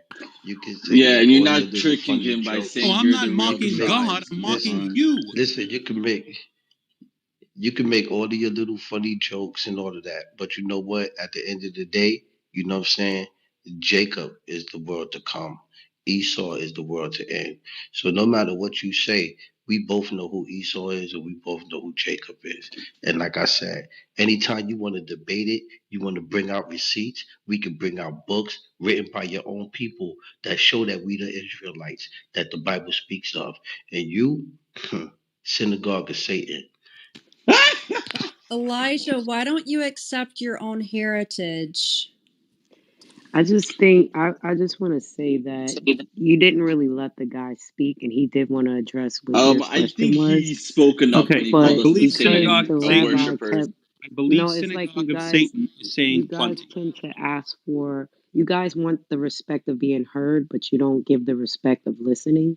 And I think that's where it becomes bullying, and you're not trying to let someone speak. No, it So it's was funny just that No, calling a respectful. synagogue of Satan One doesn't sec, one sec. inspire a good conversation. Yeah. Savi, listen, I think when someone calls Jews a synagogue of Satan, that's actually type of hate speech, and we've been murdered. We've been labeled synagogue of Satan historically sometimes and murdered. So he knows exactly what he's doing when he did that, and I moved him down to the audience because that is not okay. That crosses the line from right. discourse. I'm speaking from before that point that the rabbi was just kind of coming at him and just didn't let him answer the question or speak what he had to speak. So before he said all that, it was just a constant just jab throwing and just interruption. And I get it. He said the thing that he said at the tail end, which kind of threw everything off. But before that, it's just like, how do you demand respect, but it's not given prior to that? But I do appreciate you guys letting me up here to speak. And I look forward to other rooms that you all have. And I appreciate the dialogue, the interaction, to be able to get clarity, to get real information out there, whatever you see fit, or just references and things like that, because that's what I look for. So thank you. Thank you, Savi. Appreciate you. Rabbi, I'm thinking we close the room down after Matt and Hani have a chance to speak, or Marty. Just like there's a couple people who haven't spoken. I have a room starting at 9 o'clock anyways, so yeah, that works for me. Okay, great. All right, Matt, did you want to say anything? I missed a lot of like the last half hour because I've been on the phone, but what I've been seeing in this room and the previous room, it's all the same every single time, and it's things that get refuted time after time after time. They keep trying to throw them at us. It's like it's the definition of insanity. I don't know why I keep bringing myself back into these things. Maybe it's sadomasochism. I don't know, but like it's just absolutely ridiculous. Thanks, Matt. Marty, and then Devin, and then we're wrapping up. Yeah, just when a black person tells me this is racism, I'm gonna listen to him. When a Jewish person tells me this is anti-Semitism, I just hope people just give us the same respect, because that's all it is. I didn't have to wait for him to end with "You're the Satan worshippers." Everything he was saying from the beginning to the end was directed toward that same conspiracy theory. Exactly what Matt said. It's like a script. So I'm sorry if it did sound rude, but at the same time, if you're going to read a script, I'm going to cut you off because I know where it's going. And at no point, I feel like everybody in this crowd already heard this guy, the same exact thing going on multiple times already tonight. And yeah. Thanks, Marty. Yeah, I mean, for those listening, if you notice that many of my fellow Jews on stage will, get kind of a little bit irritable, a little bit, on the scale of, holy crap, what are you saying? And occasionally interrupt. You have to understand that the group under discussion here today has been getting in the face of Jews. A friend of mine actually got physically attacked. His black girlfriend, got threatened with rape by a group of Hebrew Israelites in New York. Okay, that there have been Jews murdered by people in the name of this ideology in the last couple of years, and so you can imagine it's hard. It's very hard for people who are Jews to stay totally composed and never interrupt someone when people are saying things that invalidate your very identity. I know it doesn't sound good on stage. If you're coming at this for the first time and you see a Jew interrupt a Hebrew Israelite and go, no, you're wrong, no, you're wrong. But you've got to understand, if someone was literally talking to a person with a long-lasting history, right, from an indigenous Native American tribe, and saying you are not the true Native Americans, indigenous Americans, no, my people are, if that indigenous American got a little testy, I would understand it. Let's go next to Devin, Rabbi Uri, and Rachel. Yeah, the Black Hebrew Israelites are anti-Semites. I mean, anti-Semitism is a constantly evolving thing. It takes on a different form all the time. And you're referring to what happened in Jersey City, New Jersey. These people had Black Hebrew Israelite stuff associated with them, whether it was on their social media or whatever. That's the 2019 Jersey City shooting, in which 5 people were killed at a kosher store and an adjoining, I think, a school of some sort, and other things. But those 5 people killed included the 2 assailants, so 3 people plus the 2 people associated with the Black Hebrew Israelites. Thanks, Devin. Let's go to Rabbi Uri. Uri, do you prefer Uri or Uri? I actually don't know. Uri is great. Yeah. Okay. Thanks. What's up, my friend? Yeah, I mean, I go into these rooms and I listen, and I'm interested in it. It's clear what this group is, but I'm interested in the sort of psychological angle of a people who's looking for an identity. And at least that's when I encounter folks who are more curious and less hateful. It's easier to sort of empathize there, but I appreciate what you said, George, that it's hard to say, it's hard to hear, you're not who you are. We're really we get testy. We get testy. It's hard to have empathy. But I would like to say that I have empathy. It must be terrible to not know where you come from. And I pray that everybody gets to find out who they are and where they're really from, and live the life that they choose. Thanks. Thank you, Rabbi Uri. I think that wraps up everyone. Everyone on the stage has had a chance to speak. Rabbi Shlomo, did you have anything you wanted to say, or Steve? And then I'll just wrap the room. Go ahead. Steve, anything? Oh, sorry. So I'm just curious. I just came back in. I'm still semi-new to Clubhouse. I'm just curious. So if enough people report this page, does our title then get shadow banned? Is that what happened? Yeah, I think the title, and I inherited the title. I just got modded about 45 minutes ago, but I think the title Zach made probably wasn't super favorable. But I don't think it's about the number of people. I think it's just a judgment that Clubhouse makes. So like if 5 people report something or 50 people report something, it actually doesn't matter at all. From my understanding, directly from Clubhouse's content and policy team.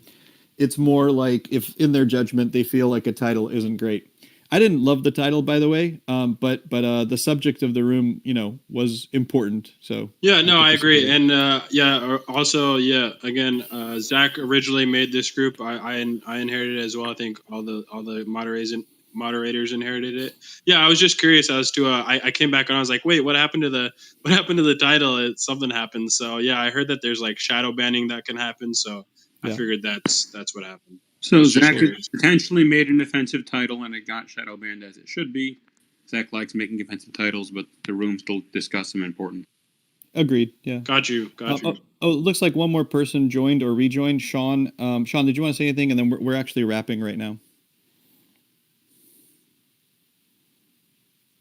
Nope, I guess not. All right. Thank you, guys. Thanks, everybody. 5, 4, 3, 2, 1.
point, the Jewish people are slaves in Egypt. And Amram is the leader of the Jewish people. Amram has 2 children.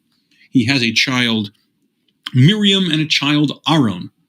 At that time, the king of Egypt said, I'm going to kill all the Jewish babies who are born. Amram immediately separates from his wife, but when his daughter challenges him on this, saying that you are holding off the future of the Jewish people, he remarries his wife, and that night they conceive a child. The child's name is Moses. And so we introduce the hero of the 5 books of Moses, Moses. Moses leads the Jewish people out of Egypt. He leads the Jewish people to Mount Sinai in the Sinai Desert, and there, in a revelation never before seen or replicated, God appears to 3 million people. They all hear and see God. He gives the 10 Commandments and the rest of the Torah. And thus, we begin our Masorah. So, at the very basis of Judaism, it's passing on that information, passing on those people, passing on that covenant. So, Moses receives the covenant at Sinai, and he passes it on to Joshua. Joshua is the prime student of Moses. He leads the Jews into the land of Israel. He then passes on the covenant, the tradition, to Phineas or Pinchas. Pinchas is famously a grandson of Aaron. As a young man, he was not a priest. He saw a disturbance happening in the camp, people sinning against God and with self-sacrifice. He took care of the situation. For that, he was given the covenant of peace, rising, in fact, to high priest. And he carries both the high priesthood and the covenant, passing on that tradition. He passes on the tradition to Eli, the high priest, who should have passed it on to his sons, but they were not worthy. So instead, his somewhat adopted son, Samuel, receives the tradition from him. Samuel passes his tradition, who anoints both the first and second king of Israel, Saul and David, passes the tradition on to David, who passes it on to Achia Hashiloni. Achia Hashiloni is a great sage. He passes the tradition on to his student Elijah. Elijah, famously known as Elijah the prophet, one of the most famous Jews in history, passes the tradition on to Elisha. Elisha passes it on to Yehudiah, who was a king, who passes it on to his son Zechariah, who passes it on to the prophet Hosea, who passes it on to the prophet Amos, who passes it on to the prophet Yeshaya, famously known in history as Isaiah, who passes it on to the prophet Micha, who passes it on to the prophet Yoel, who passes it on to the prophet Nahum, who passes it on to the prophet Habakkuk, who passes it on to the prophet Zephaniah, who passes it on to the prophet Jeremiah or Yirmiyahu. At this point, the temple is destroyed. Jeremiah passes the tradition on to Baruch, who passes it on to Ezra. Ezra returns and rebuilds the temple. That is the second temple. Ezra passes it on to Shimon the Righteous, Simon the Righteous, who passes it on to Antigonus, who passes it on to 2 of his students, Yossi ben Yozer and Yosef ben Yochanan. Now, the covenant did not belong to these men who I listed solely, but they were the leaders who taught the rest of the Jewish people. The 2 Yossis, Ben Yozer and Ben Yochanan, passed on their tradition to Yeshua and Nittai. Yeshua and Nittai passed on to Yehuda and Shimon ben Shattach. Shimon ben Shattach and Yehuda passed on their tradition to Shmaya and Avtalyan, both of who, interestingly, were children of converts. Shmaya and Avtalyan passed their tradition on to Hillel and Shammai, 2 of the most famous study partners in history. Hillel and Shammai passed the tradition on to Hillel's son, Rabbi Shimon. Rabbi Shimon passed it on to his son, Rabbi Gamliel. Both Hillel, Shimon, and Gamliel were all from the house of David. Rabbi Gamliel passed it on to his son, Shimon the Younger. Shimon the Younger passed it on to his son, Rabbi Yehuda, known as Rabbeinu HaKadosh. Rabbi Yehuda, for the first time, codifies some of this tradition into what is called the Mishnah. He passes that tradition on to 3 people, Rav Yochanan, Rav, and Shmuel, who in turn pass it on to Rav Huna.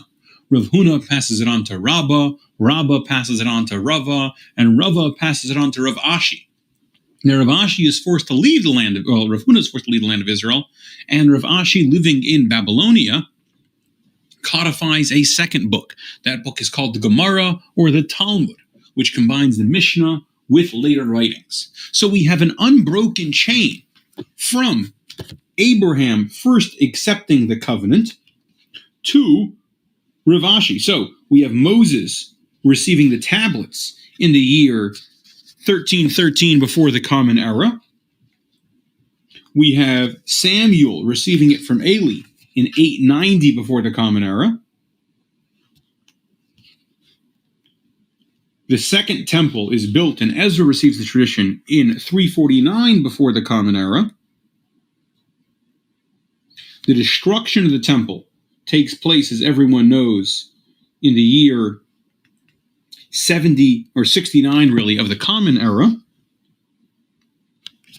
And the Talmud is completed with Rav Ashi passing on the leadership, this 40th generation for Moses, in the year 427. So from the day that Abraham at 3 years old first recognizes God until the passing of Rav Ashi, we have an unquestionable heritage with names. Rav Ashi's primary student's name was Ravina, who passed away about 50 years later in 475. His primary student was Marzutra. Now, from that period and on, we have an unbroken chain of Jews. People like the Gaonim, Reb Sharira, Rabbeinu Sadja, Rav Chai. People like the Rishonim, famous names like Rashi, Maimonides, Rabbeinu Tam, the Ramban, the Ravad, the Maharam, going on to the Common Era, where we have, or the more recent history, we have rabbis like the Baal Shem Tov, the Maggid of Mezrish, the Chassam Sofer, the Nod Yehuda, going on till today, when we have rabbis in recent memory, and rabbis still living currently. Rabbis like the Misholem of Tosh, who recently passed away, Ravaji Yosef, the Maharan, Reb Shmuel Kaminsky, Reb Shmuel Moshe Landau, Reb Avram Blumenkranz, Lubavitcher Rebbe, Gavriel Zinner, Matasyahu Salman, who are passing on that tradition. This is a tradition without break. This is not only in Jewish history, but the vast majority of these figures are known throughout secular history. They have documentation of many of them. You can choose any period in history, and you could immediately be told who were the leaders of the Jewish community, where was the Jewish community living, what did the Jewish community look like at that time. So, if this is all a lie, which is the foundation of BHI's claim, if it is all a lie, if indeed there is no Masorah, if this entire story I told you can be challenged, the question is at which point in history? So, I will start using the Jewish calendar because, again, it's an unbroken chain. So, the year that we count Abraham moving in, we have Abraham being born 1,813 years before the Common Era, or in the Jewish year 1948. Interestingly enough, the rebirth of the Jewish state was also in 1948, but that's a different story for a different time. So, Abraham is born 1813 before the Common Era. Today, we are in 2021, after the Common Era. Throughout that point, we have an unbroken history, year by year, generation by generation. If there is anyone in the audience who has any questions, or especially anyone who would like to counter that narrative, would like to suggest at what time this narrative was faked and how the entire world got in on the con, which is obviously not true, they are welcome to do so at this time. This is our first break for questions. Come on up.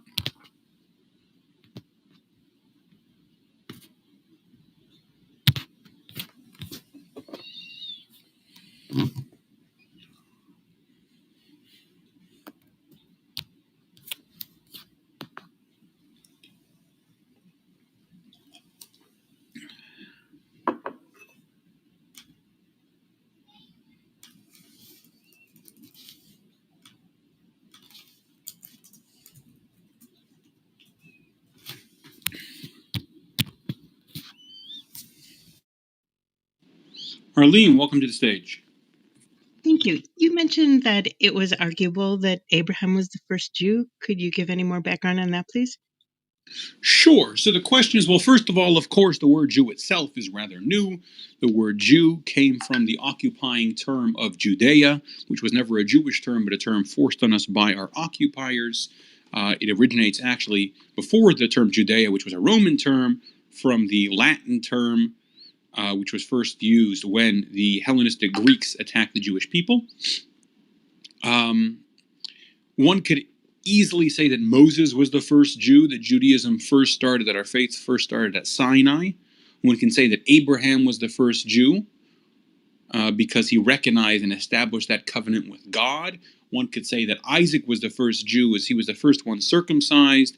It's hard to say who was the first Jew, especially using a modern term. So Abraham unquestionably was the originator with the Bris Bein HaBesarim of the covenant of Abraham. But the question is, when could we start actually calling them Jews? The two primary descriptions would be either Abraham or Moses would be the first Jew. But I wouldn't. It's a grammatical discussion, and there are valid points of view on both sides. Does that make sense? Yes, thank you. Lawrence, I'm trying to call you up, but I'm having. You may try lowering your hand and raising it again.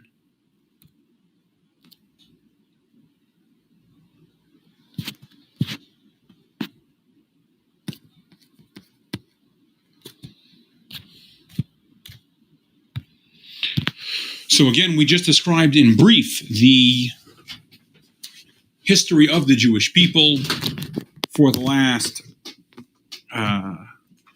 roughly 4,000 years. Anyone that would like to ask a question or challenge it in any way is welcome to do so at this time.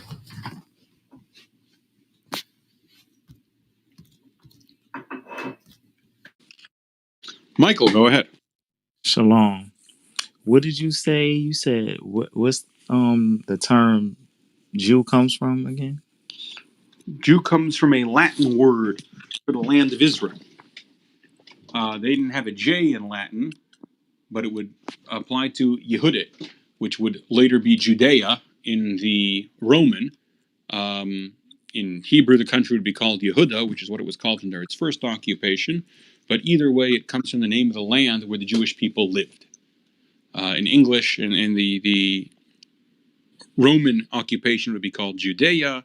Later, after the rebellion of Bar Kokhba, they changed the name to Syria Palestina in an attempt to humiliate the Jewish people. Thank God that had no long-lasting effects. But it originates from the term Judea, is where the term Jew comes from, which of course is an English word. But it's the same root as the word Jud, Zid, Jaud. Yahuda. I'm sorry? Yeah, Yahuda. I'm not sure what language that's in. That's Hebrew. I said the same thing, Yahuda. So you saying with a Y Yehuda, first yeah, until they Yehuda changed would it be to Hebrew. right. So what? Okay, so you said who was the first? Who was the first? Who was you implying was the first Jew? The first Jew would either be Abraham, who established the covenant of Abraham, who established the connection which was bound to the land of Judea, the land of Israel, or it would be Moses, who codified it originally through the Ten Commandments and the 5 books of Moses, and led the people to the shores of the land of Judea, or the land of Israel. So what? Okay, Bob. But what you just said from the term, wouldn't that say that? Wouldn't that the term itself imply that Jew, the first Jew, since it comes from Jew or Yahuda, wouldn't that be the first one? Would be, in fact, Yahuda, the son Well, that of. would only make sense if you would say the first raccoon only existed when English people first made it to the shores of America. They existed, of course, for years before that. They just weren't called raccoons. That word didn't exist yet. Okay, so now, Rhinos existed now I before agree the with word that. rhino. The first rhino wasn't the first one pointed at and someone said rhino. So wouldn't that be Adam then? No. What the I mean, connection... because they're all descendants of him. They are certainly descendants of Adam. Joe Biden is a descendant of his father, that doesn't make his father a president. But I'm just saying, just by the logic you using, I'm just challenging that. Like, Sure. if you're saying it's coming from Abraham, and you saying since it's not the first one, wouldn't be Judah. The son, Judah, the one of the 12 tribes, the fourth tribe, right? Covenant. What Judaism is the covenant of Abraham. The covenant is referred to as Judaism because it is bound to the land of Judea. Okay, so we're speaking religion. We're speaking religion and not culture. So I wouldn't say Judaism is a religion. It's a covenant. It's a little different. Islam and Christianity are religions. So covenant is law. I'm sorry? So covenant would be law. Covenant would be more contract than law, but yeah, covenant would encompass law and a little bit more. So Adam didn't have a unique connection to the land of Yehuda, to the land but he knew Yahweh's law or covenant. Correct. There was a covenant between Adam and God. That's not the covenant of Abraham. That is not a unique covenant connected to the one piece of land that God raised above all other pieces of land. Adam's covenant with God was number one, to secure the garden, number two, to work the land. He failed at the first one, succeeded at the second one. There's a second covenant. Noah makes a covenant with God. The Noahide covenant also has laws attached. Now, Adam's covenant has laws attached as well, basically moral laws. However, those laws get torn asunder. In fact, in today's reading, throughout the year, Jewish people read the Torah day by day as commanded in the scripture. Today's reading talks about the betrayal of that covenant of Adam, which leads to the flood. Then there's a covenant of Noah. There are 7 Noahide laws that apply to all mankind. They are to acknowledge God, not to worship idols, not to steal, not to kill, not to have illicit relationships, not to eat flesh from a living animal, and to establish just courts. This is the covenant that Noah makes with God as he leaves the ark. God's promise to Noah is, I will never destroy the world with a flood again. Noah's promise to God is, me, my children, and my household forever will abide by these 7 laws. Okay, you fast forward 10 generations, and you have Abraham. Abraham acknowledges a relationship with God away from idols, which unfortunately became common under the grandson of Noah. So, you have most of the nation worshiping idols. The majority of idols being worshipped were men. So, for example, Nimrod, one of the leaders of the 70 nations, is being worshipped as a god. He has a sphinx built of him. There were statues of Nimrod that existed from the time of Abraham until the time that ISIS conquered southern Iraq, which happened several years ago, and they destroyed them. So, Nimrod says, I am God. Abraham says, you aren't God. And not only that, but I don't think the sun is God either because it sets at night. I don't think the moon is God because it sets at day. I don't think the water is God because it stops at the shore. I don't think the wind is God because it can't move a mountain. I don't think a mountain is God because it can't move at all. So there has to be a higher power. There has to be a monotheia, a single God over everything, a creator of heaven and earth and everything in it. With that recognition, he builds a relationship with God. God gives him the first of 10 tests. The second of the 10 tests leads him away from his father's house. Once he passed the first test, he removes him from his father's house and brings him to the promised land, the land of Judea. There he makes a covenant with him. He signs a contract in blood with Abraham. Abraham promises not only to follow the 7 laws of Noah, but to fulfill all of God that God asks of him. That is the covenant he passes on with Isaac. It's the covenant he passes on to Jacob. It's the covenant he passes on to Levi, to Amram, to Kahas, to Amram, to Moses, and that 3 million Jews receive at Sinai. So the question is, who is the first one to be considered a member of the covenant? Is it Abraham who signed a personal covenant, or is it the communal acceptance of the covenant at Sinai? Those are the 2 possible answers for who could be the first real member of the covenant. Was the one who wrote the covenant a member, or the ones who accepted the covenant a member? Okay, I see what your question is now. Okay.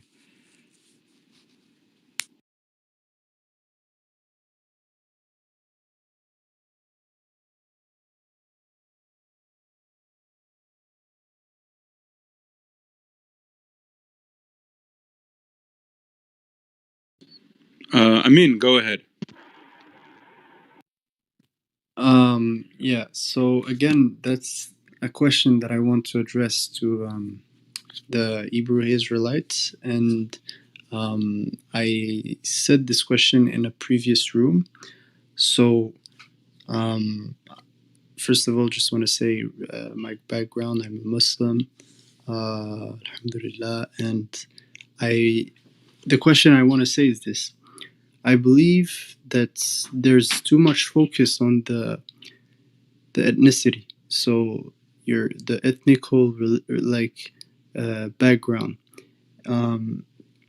And as the rabbi said, I believe that you guys can also have a focus on the religious side, because if you guys have a focus on the religious side, without any problems, you can achieve salvation.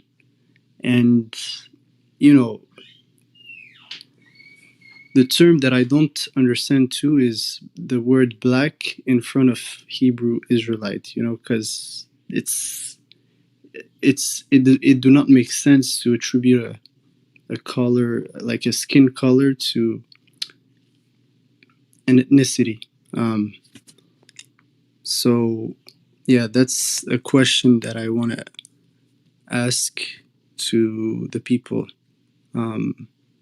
Why, for example, don't you accept that you are from originally Cameroon, or the Malawi or the Bantu? There's great cultures in West and South Africa. So yeah.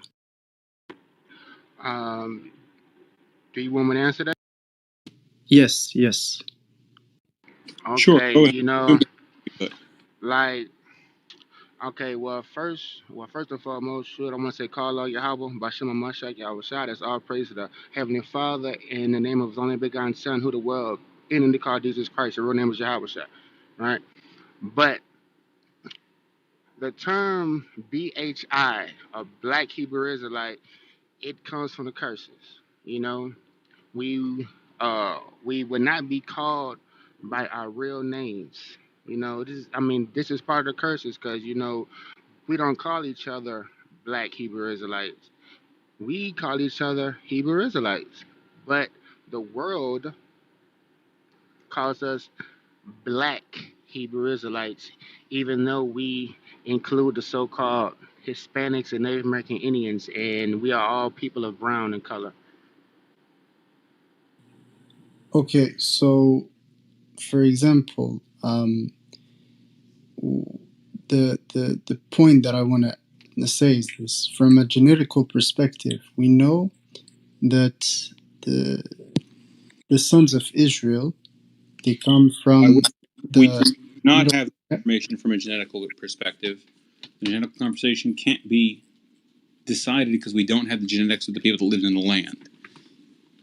Okay, but I've heard it's J Apollo group, no, for the Jewish. I'm not sure. Tell me if I'm wrong, Rabbi. But it's a poor historical guess that has no true scientific basis to be assured, and certainly no religious basis. I will say this to answer your first question: the reason the term black was added to Hebrew Israelite was during so this is relatively new group, cult, organization, etc. It only started in the 1880s, 1890s with the Church of the Living God and the Church of God and Saints, who called themselves the Black Church, the true Black Church. And the term Hebrew Israelite they didn't start using until a little while later. But those are two original groups. There's now nearly 150 different groups, so as to understand them all together, because they all share the basics, of the same doctrine. They are referred to by the earliest name, which is the Black Church of Hebrew Israelites, or Black Hebrew Israelites. So that's where the term comes from. Most groups don't appreciate being lumped with them, because then they have to accept all the ridiculous things that have been said in the history of that church, like the Messiah is coming in the year 2000, or the world's a cube, or the hilarious lie that we're debunking in this room, that there is this faked history that the entire world is in on the conspiracy. But if you're going to use the same hateful points of views that have been debunked time and time again, you do have to wear them. Amin, thank you so much for your question. Achaz, welcome to the stage. So thanks for having me. So before we begin, there's a thing we need to clear up.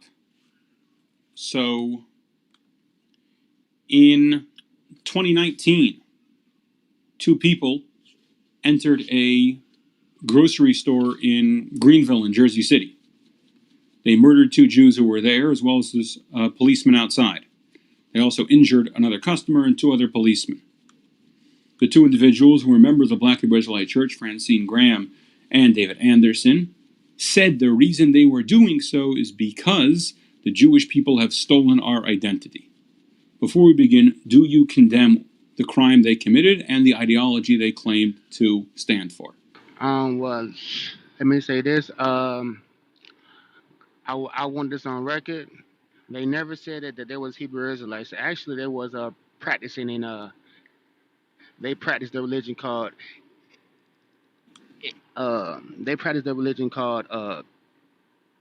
Islam. So they never said that there was Black Hebrewites or Israelites, and no one in the community in which I know ever seen these guys ever teach anything.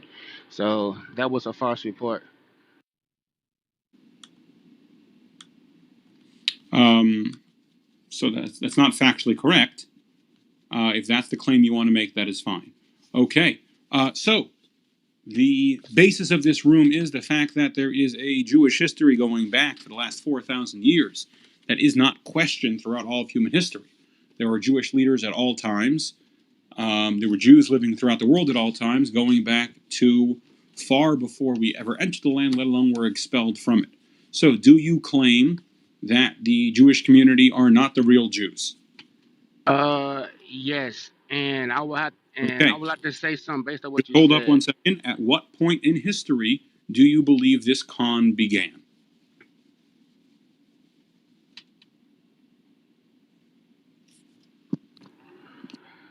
The con of what? This fake Jewish community that the entire world writes about, the entire world calls Jews. The entire world is either in on or fooled by this conspiracy. Well, So everyone in the world considers me a descendant of Abraham, Isaac, and Jacob, a descendant of David, a owner of the covenant of Abraham. The Israelites in the Bible are my ancestors and shared my religion, is the point of view shared by 99.99% of the world. My question is, if that is false, when did that false conspiracy begin? Did I make it up? Was it my grandfather? Who's the one who started this conspiracy? Okay, this conspiracy of what you think of, right? All right. This been happening ever since the time of Christ, who I call Yahweh. You know, King Herod, what? He was a tear, right? Right. So Yahabasha, which is not a Hebrew name, so I'm not sure where you got that from, was he faking it, or was he really Jewish? Was he really an Israelite, or was he faking it? Who? Yahabasha. Who was that? What was the name you made up? The All right. Should I say King Herod? That's No. The guy that was crucified. What did you call him? Okay. I call him Yahweh Shai, which means Joshua. Okay, Yehoshua would be Joshua. Let's use that's a negative. That's a J. negative, because I can look it up right now, right? When you look up the word Joshua, right? Even in the blue letter, it says Yahweh Shai. It doesn't say Yeshua. The word Yeshua is Greek. The word Yeshua is in the Old Testament, is in the King James Bible, that when it was written, the Hebrew versions, it was written in the Latin versions of the King James Bible it was translated from. But let's not get off track. Let's call him Jimmy. We can call him whatever you want. Was he an Israelite, or was he part of the faking it group? He was an Israelite from the house of... So he was 1 second. Was he the house of David or was his father God? According to my knowledge and understanding, Joseph was the dad. So Joseph was the daddy. The whole God is my father thing is a joke. That's what I mean, it's written in the King Christianity. James Bible, which is why I ask you. Do you hold the King James Bible to be correct? I do, but that's what Christianity believes. That's not what Hebrew So Israelites that's reading the Bible the King James believe. Bible is wrong, you're saying? No, I could pull plenty of scripts that says that Yahushua came from the seed. That word seed in the Greek means sperma, the seed of David. Sure. Again, it also says in the King James Bible he's the Son of God. Is that accurate or not? It says there was a virgin birth. A virgin birth doesn't have seed, sperma. The word virgin only means a young woman, sir. So it's not a virgin birth. I would tell you that I would note that the King James Bible uses the word virgin, but it could be a mistranslation. People get stuff wrong all the time. That Hebrew word for virgin simply means a young woman. So now we're going by the Hebrew translation. I love it. I'm a Hebrew linguist. I'm in 1,000%. So he's from the seed of David. Right. Can you name someone at that time that was the fake Jews? King Herod. King Herod, fake Jews. Yeah. Okay, great. And you think the majority of Jews in the land were followers of King Herod? That has nothing to do with the nationality. There were people living in the land, correct? Yes. Okay. So, for example, there's a character named Bar Kokhba who led a revolt against the Roman people. Was Bar Kokhba real or fake? Real Israelite or fake Israelite? I never done any research on that name because, well, shoot, I don't speak the Jewish in which you speak because I believe my Hebrew it doesn't have any vowel sound like a O. Josephus Flavius was a real Israelite or a fake Israelite? I don't prescribe to the teachings of Josephus. You know, I go by book, chapter, verse. Thus says the Lord from Genesis to Revelation. Okay. So let's make it very simple. Okay. The Just. Hold on 1 second. Simon the Just. Okay. Simon the Just welcomed Alexander the Great into Jerusalem. Okay. He was there at the beginning of the Second Temple. Was he a real Jew or a fake Jew? I haven't done any research on him. Okay, look. Can we make it real simple? Because I want to say something based on what you said earlier. All right. You said that you said your ancestors go all the way back to 4,000 years ago? Mm-hmm. Okay, when was the Exodus? The Exodus was in 2448. What was the Pharaoh? What was the Pharaoh's name at the time of the Exodus? Yes. You should know this, being a scholar. Only refers to him as Pharaoh. What was the name of the Pharaoh again? The Bible never says the name of the Pharaoh. Okay. It refers solely as Pharaoh. If you want to go to sources outside the Bible, we can.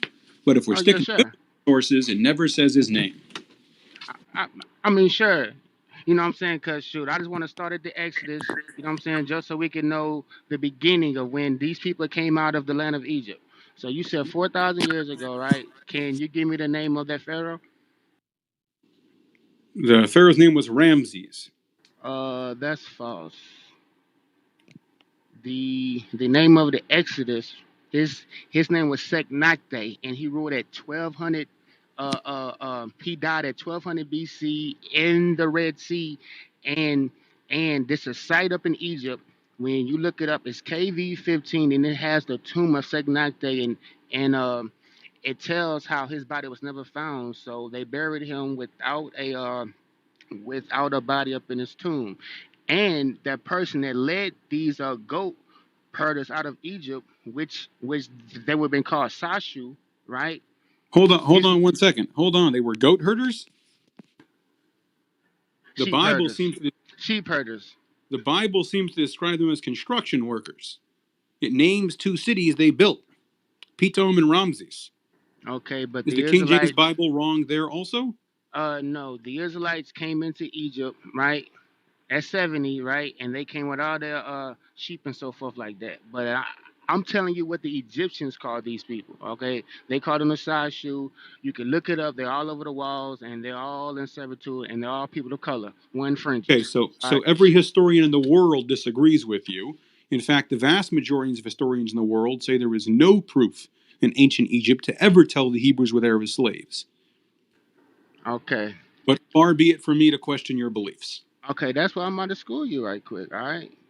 The Exodus, the name of the Exodus, One I mean, second, the you're not just time, schooling me, you're schooling all of archaeology, hey, every expert on Egypt. hey, Christ said that babe shall confound the wise. So I'm not worried about that at all. Perfect, go ahead. All right. The Israelites came out of Egypt during 1200 BC, right? The Pharaoh that died was Seknate, and Moses was being called by the Egyptians as Amemisi. You can look this up, all right? Prophecy says, Where could I'm I gonna look go. this up? You want me to send you a link off the back chat? You're saying outside scripture. I mean, sure. Okay, so scripture's wrong, this other book is right. Okay, go ahead. No, because I'm going to tie it up with the precept, and I want you to tie it. You see, I can tie history up with a scripture, right? So we came out of Egypt, right, during 1200 BC, right? I'm gonna go to the book of Revelation, chapter 11, verse 3. But All only right. if I can quote Harry Potter. Hey, if you don't believe in the New Testament, right? Hey, that's all on you. All right. You know what? We could drop this, right? Can you prove to me that you are a real Jew? Can you show me this through prophecy or any scripture in the Bible? I I would can show it definitely to love to nearly hear. every word in the Bible, but my primary claim is called Masorah. It's the same claim that Moses had. Moses, who was raised in the Pharaoh's household, was not raised among the Jewish people, but was 7th in line from Abraham. The same claim he had, I have. I have an unbroken chain going back. You're suggesting that in the year 70, that chain was broken somehow, and yet you can't name when it was broken. You can't name how it was broken. How was everyone fooled by people a different color? Okay? If all the people of Scotland disappeared and were replaced with blonde people, I would notice. I'd be like, 1 second, aren't they supposed to be gingers? Wait a minute, that's not right. And I don't look at Scotland that much. Israel has always been the center of the world. The world's eye has always been on the people of Israel. So your suggestion is that while Rome was ruling Israel, somebody snuck out all the Jews, or snuck out all the Israelites, sorry, and replaced them with white people, and nobody noticed. Nobody called them on it. There was actually That's your argument, prophecy. correct? There was actually prophecy. Can you read the book of Ezekiel, chapter 36, verse 5, and break that down for me, please? Before we get to the prophecy, is that your contention? My whole contention is that I am a real Israelite, the so-called Black Hispanics and Native American Indians, all the real Israelites who identity was, you know what I'm saying, was stripped out of them through slavery, right, and psychologically damaged, right, over 500 years oppressed, just like the scripture says. The Israelites would lose their whole identity, and the world would not be called, and the world would not be calling them by the name of the chosen name, which That is isn't my Israel. question, though. My question is, you said during the time of Herod, who killed the last Hashmonaim king, who killed the last king of the line of Mattathias. Okay? That happened in 36 years before the Common Era. During his reign, there was a man named Hillel. Hillel was the leader of all the Torah scholars. His study partner's name was Shammai. Hillel and Shammai's writings are still studied today. It's called the Talmud. Was Hillel a fake Jew? Before you answer, it might be worth to remember that Yehobiah, or whatever you call the guy, studied that Hillel ruled over. So, during the time of Agrippa, who was the grandson of Herod, okay, in the 20s of the Common Era, the Sanhedrin moved into the Second Temple. The leader of the Sanhedrin at that time was Rabbi Gamliel, who was the son of Rabbi Shimon, who was the son of Hillel. He was the leader until the year 50. There was a rebellion against Rome at that time, and Vespasian came from Rome to reassert control. That's in the year 66. It took him 3 years to reassert that control, and the temple was destroyed in 69. The leader of the Jewish people at that time was a rabbi named Yochanan, the son of Zakkai. He ruled alongside the leader of the Jewish people. He was a Torah teacher. The leader of the Jewish people was Rabbi Gamliel II, the son of Rabbi Shimon, the son of Rabbi Gamliel. Again, continuing the unbroken chain of father and son leaders from Hillel in 32 before the Common Era. So, where in that chain did this scam happen? Was Hillel one of the white fake Jews? When Herod's grandson brought the Sanhedrin into the Second Temple, brought the high court, who was that high court made up of? Rabbi Gamliel was one of the rabbis of that high court. Was it half African, half not? What was going on there? At what point did this change happen? Once we establish that, I am happy to see any biblical source for that. But that is the primary question of this room. Are you able to answer it? Yes, I'm gonna answer. I'm gonna answer your question with scripture. All right, this is the book of Ezekiel, chapter 36, verse 5. Therefore, thus said the Lord Yahweh: surely in the fire of my jealousy have I spoken against the residue of the heathen, and against all Idumea, which have appointed my land into their possession, with the joy of all their heart, with the spiteful minds to cast it out for a prey. All right. So prophecy says that another people is going to take control of Now, the that land. doesn't mean Rome, who just destroyed the temple and conquered the land and ruled it for the next 300 years, right? It means someone else. It wouldn't make sense for that to mean Rome. Look, I'm showing you through prophecy, all right? Because Yeah, sure, you're me, showing me prophecy. I'm confused. Hold on one second. I'm confused because it looks like it's describing Rome, who he just described as destroying the temple, as I'm conquering about to the show land, you. as ruling the land. It's not Look. talking about them, right? It's not talking about the descendants of Edom from Rome. It's talking about somebody else, right? Look, King Herod, what? He was called what? He was an Idumean. Yes. Okay, that's my point. I'm showing you through the Bible, right? Where this started from, the Idumeans coming into the land and trying to insert themselves in the lineage of the holy Israelites. All right. So let's get back to you proving that you are a real Jew. Can you prove that to me? So, one second. This Idumean named Herod kills the 46 leading members of the Sanhedrin. Okay? He builds Masada. He builds the building that is still over the Cave of the Patriarchs in Hebron. He builds Caesarea. Okay? Now, at some point, he becomes the leader of the Jewish people. When is that? Look, Because in 28 of the Common Era, we have the Sanhedrin leaving the temple because they don't want to be under Herod. It is only under his grandson, as we just mentioned, the Sanhedrin returns to the temple. They wouldn't even return there under his son's era. So at what point did this one, yes, which is not exactly Edom, but we'll get to that later. At what point does Herod replace the entire Jewish people? If it's 32 years before the Common Era, which is when he was ruling, then it would make sense that the people living in Bethlehem 20 years later would not have been the real Jews anymore, it would have been the fake Jews. Herod is long before Yajabiah. So if the fake Jews were replaced with Herod, then Yajabiah was one of the fake Jews, which explains why he looks so much like Cesare Borgia. Are you done? Okay. Please. The I'm just question trying you to asked me, understand. look.